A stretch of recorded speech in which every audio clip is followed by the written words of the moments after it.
नजर में एहो करे जा समैलू धड़कन में लागे मोती मार गइल दिल के चैन छीन गइल कैसे कही करे जा हमारे होश उड़ गइल कैसे कही करे जा हमारे होश उड़ गइल गोरी तो हो रीना दुनिया हमके पागल कर गइल गोरी तो हो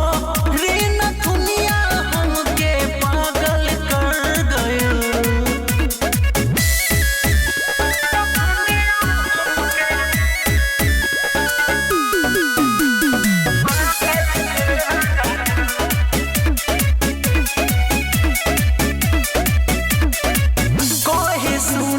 बात हमर माना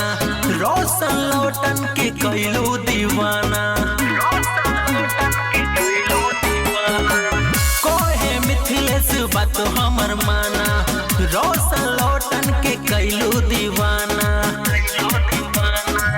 दिन में नौसा जैसन भइल हमर सब कुछ छीन गइल कैसे कही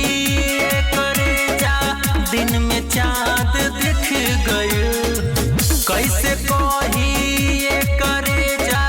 दिल में चाँद दिख गइल गोरी तो हो रीना दुनिया हमके पागल कर गइल गोरी तो हो रीना दुनिया हमके पागल कर गइल पूरा पगले करके मनबू का हो करे जा।